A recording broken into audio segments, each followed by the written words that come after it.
Chaque jour, on recense près de 1000 cas de cancer en France. Tout type de cancer.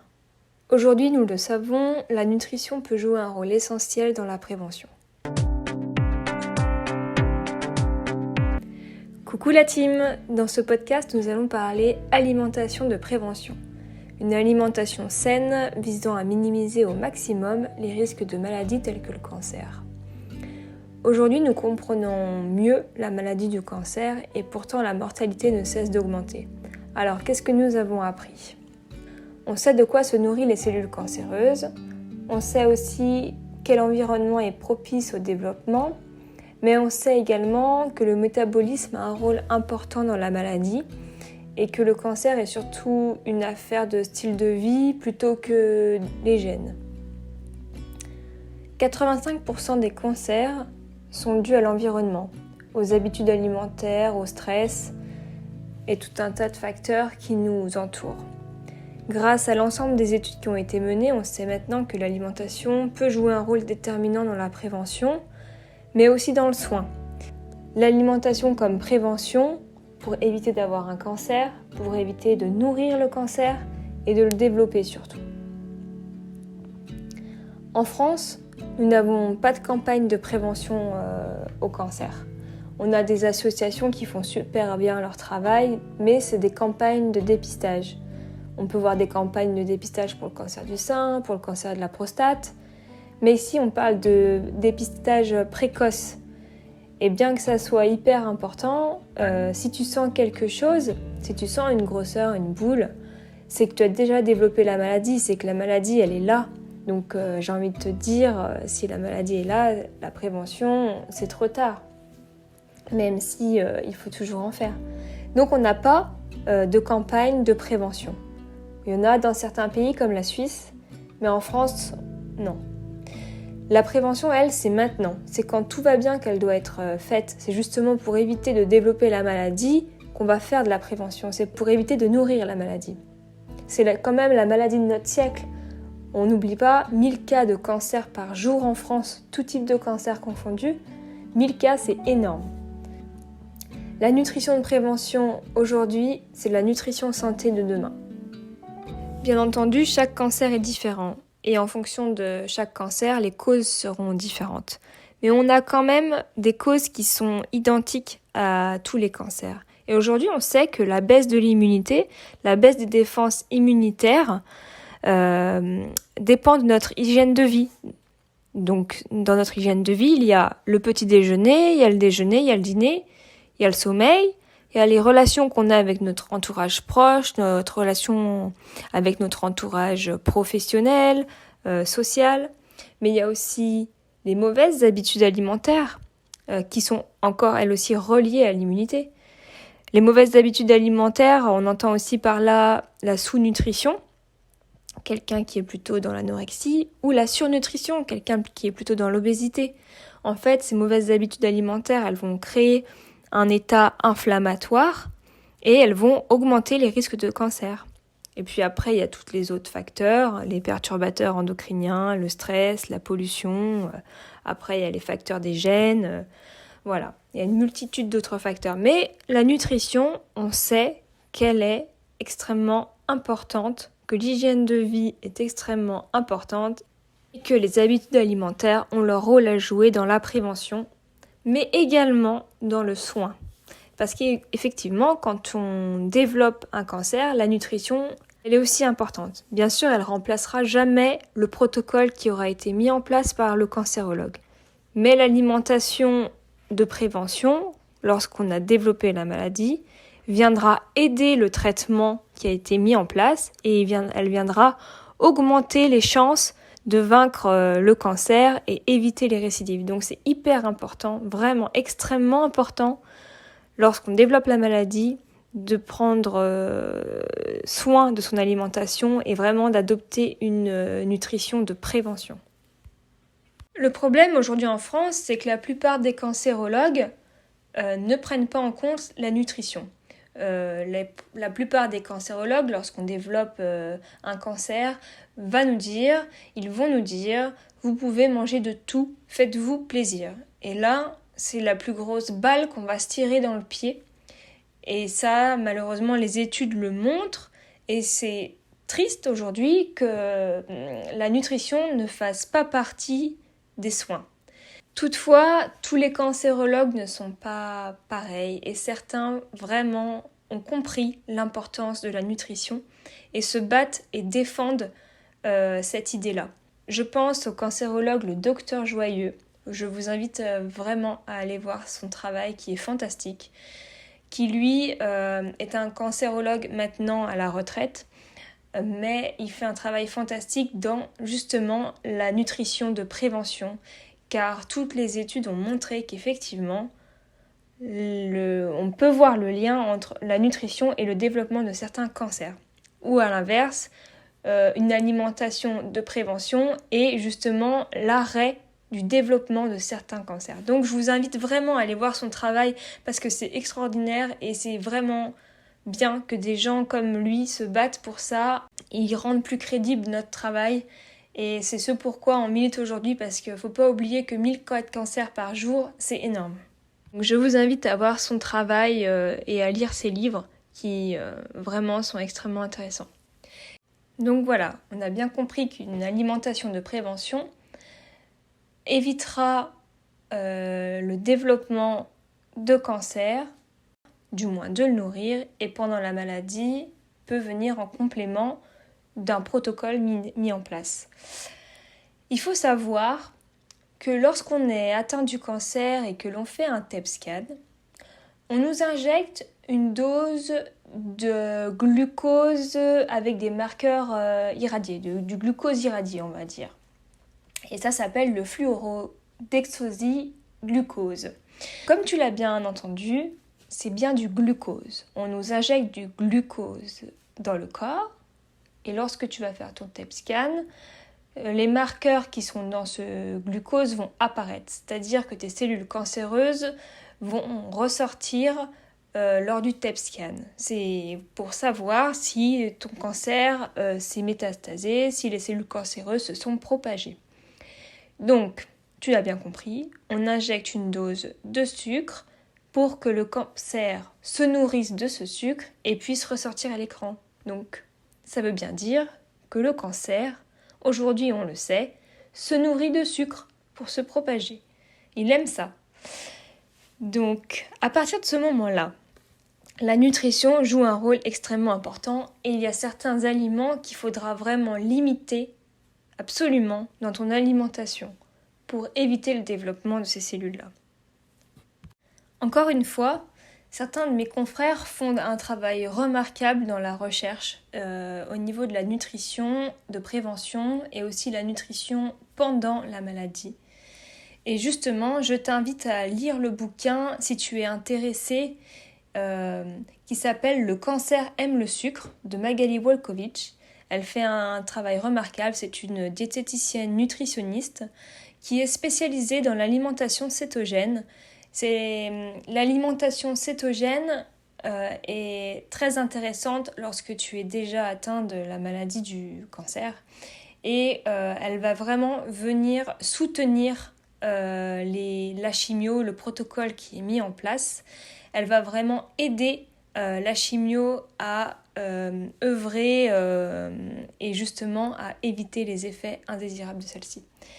En revanche, l'alimentation cétogène est une alimentation qui est assez complexe. Et si tu es malade du cancer et que tu t'intéresses à cette alimentation, il est extrêmement important d'aller voir un spécialiste, une personne qui est vraiment spécialisée dans l'alimentation cétogène pour la maladie.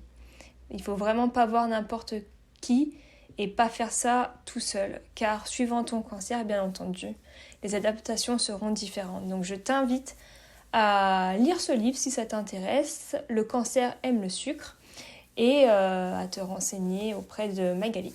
Voilà, c'était la petite aparté pour l'alimentation pendant le soin. À présent, nous allons voir l'alimentation de prévention.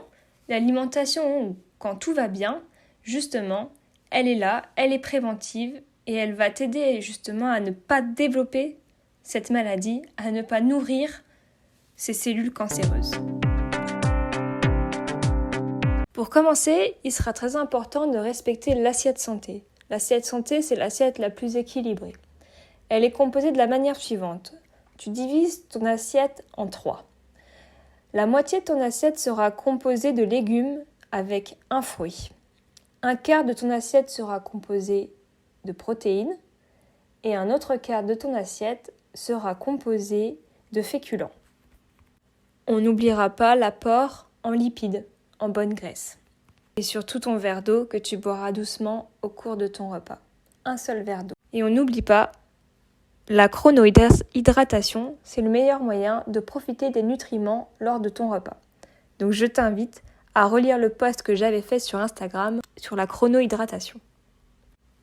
Concernant les protéines, très important, les protéines, il en faut à chaque repas. Les protéines sont aussi bien animales que végétales. Il y a les viandes rouges, les volailles, les œufs, les alternatives végétales, le poisson et tous les produits issus de la pêche. Je t'invite à limiter fortement ta consommation en viande rouge. La consommation en viande rouge doit être présente dans ton alimentation une fois par semaine, maximum.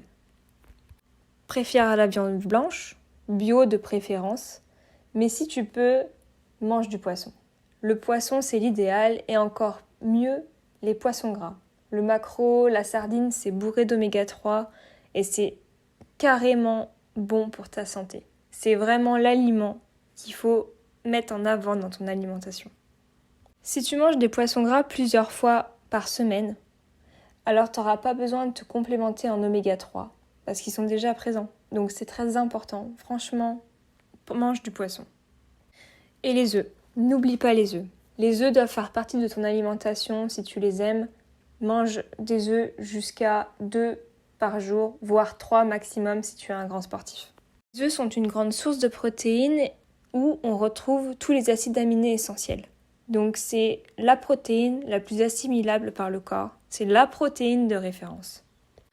On limite l'apport en viande rouge car c'est un produit qui est très très riche en protéines mais aussi qui est riche en acides gras saturés. La graisse animale, en fait, c'est de l'acide gras saturé et certes, il en faut un peu pour notre corps, mais il en faut de manière très très modérée et une fois par semaine, c'est amplement suffisant.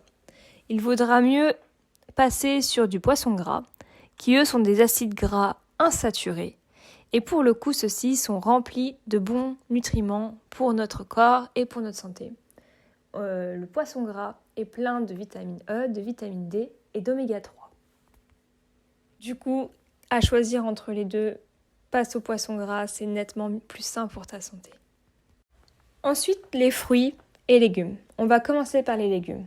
Alors mange coloré, mange de toutes les couleurs. Fais-toi plaisir. Il n'y a pas de légumes à limiter en soi, mais toutefois, il y a des légumes qu'on peut favoriser pour avoir le maximum d'antioxydants et de bonnes vitamines. Parmi les légumes à favoriser, il y a le brocoli, il y a le poivron, la tomate, la carotte, les champignons. Ces légumes-là, alors, tout ce qui est légumes à feuilles vertes, il faut les favoriser. Le chou, tous les légumes comme ça, il faut les favoriser. Ensuite, les légumes de couleur rouge, et ça vaut aussi pour le fruit, les fruits de couleur rouge sont remplis d'antioxydants. Et c'est extrêmement bon pour ta santé et dans la prévention, c'est extrêmement bien. Donc, tu l'auras compris, dans les fruits, on retrouvera tous les fruits bien entendu, mais on peut favoriser les baies rouges, les mûres, la grenade. Tous ces fruits-là sont des bourrés d'antioxydants et tu peux les mettre en avant dans ton alimentation. Ensuite, nous allons parler des épices. Toutes les épices pratiquement peuvent être utilisées, mais certaines sont à utiliser avec plus de modération, comme le poivre, le curry, le piment, le paprika, le tabasco. Ces épices-là sont inflammatoires, et je pense que tu le sais, si tu en manges trop, en principe, tu as des brûlures. Donc, ces épices-là, on va plutôt éviter. Le reste, on peut y aller sans problème. On peut favoriser, par exemple, tout ce qui est à base de curcumine, donc le curcuma, mais aussi le basilic, la ciboulette, le thym, la sauge, la sarriette, l'origan, la cannelle, qui est extrêmement bonne, le cumin, les baies roses, les clous de girofle, les noix de muscade, toutes les autres épices peuvent faire partie entièrement de ton alimentation et justement, profites-en, épices de partout pour profiter des bienfaits. Sache que d'épicer les plats permet aussi de remplacer un peu l'apport en sel. Effectivement, on a tendance à mettre un peu trop de sel. Donc le fait d'épicer ton plat, déjà le rendra moins fade, effectivement, mais aussi tu mettras certainement un peu moins de sel. Et en parlant du sel, j'avais fait une petite story où je t'avais parlé des algues. Et effectivement, c'est une alternative au sel qui est plutôt sympa et très protéinée. Ça te fait un sel protéiné et super sain, donc je t'invite à utiliser les algues dans ton alimentation. Maintenant, parlons des produits laitiers. Alors, tu connais certainement déjà mon avis là-dessus. Les produits laitiers sont à limiter au maximum, mais vraiment. On va plutôt se tourner vers des alternatives végétales, mais vraiment, on limite les produits laitiers et vraiment le lait de vache, on le limite extrêmement. On s'en tient à 1 dans la semaine, ça suffit, c'est tout. Il ne faut pas plus et j'ai déjà fait une vidéo là-dessus, je t'invite à la regarder pour comprendre pourquoi il faut le limiter. Comme je te l'ai dit, le lait de vache et le lait animal est plein de facteurs de croissance. Ces facteurs de croissance sont des hormones qui vont favoriser le développement des cellules cancéreuses. Donc il faut les limiter au maximum. On peut prendre du lait de brebis ou du lait de chèvre. Si vraiment on ne peut pas se passer de produits laitiers, il faudra plutôt aller sur ce type de produits laitiers-là. Mais vraiment, il faut les limiter. Parce que même ceux-ci en ont, même si c'est à moins grande échelle, mais ils en ont quand même. Et du coup, vraiment, les produits laitiers, on limite au maximum, surtout si vous avez un cancer hormonodépendant. Limitez au maximum ce type de produits laitiers, les cancers du sein, cancer de la prostate, on enlève les produits laitiers. Et on se tourne plutôt vers les alternatives végétales, crème d'amande, crème coco, crème de soja. Alors on fait attention aussi au soja, on regarde bien la provenance et puis on le limite lui aussi parce que le soja c'est un peu controversé. Mais voilà, on peut partir sur des produits à base d'amandes, de coco. Parlons maintenant des boissons. Alors effectivement, je ne vais pas t'encourager à boire ton soda. Le soda est rempli de sucre.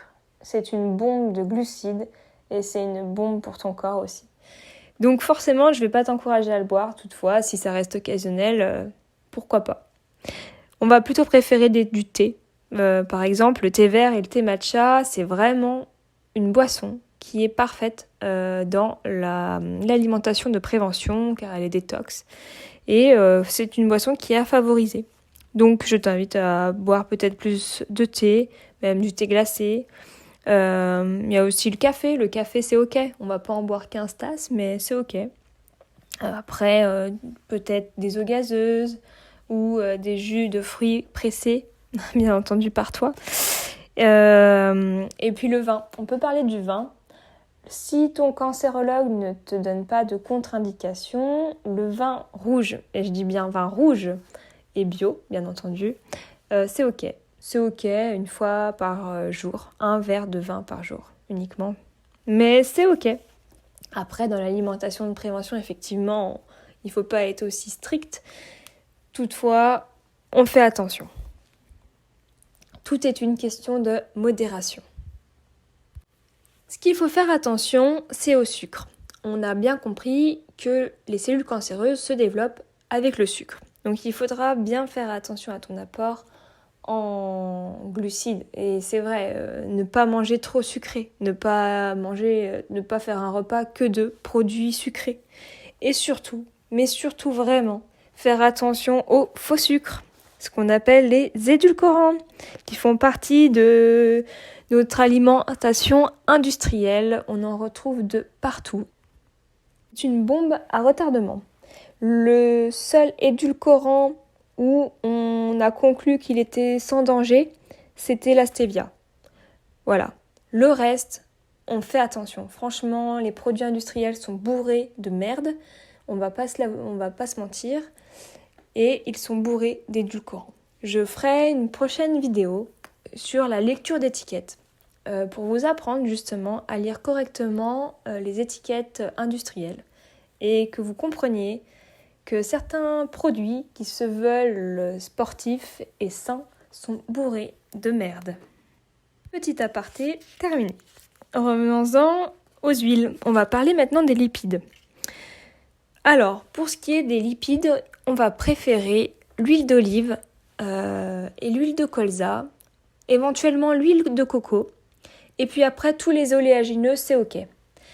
Mais on oublie l'huile de tournesol qui est déjà beaucoup trop présente dans les aliments industriels. On a un trop gros apport, en oméga 6. Et donc du coup, il faut le limiter au maximum. Donc pour ça, l'huile de tournesol, on l'oublie un petit peu.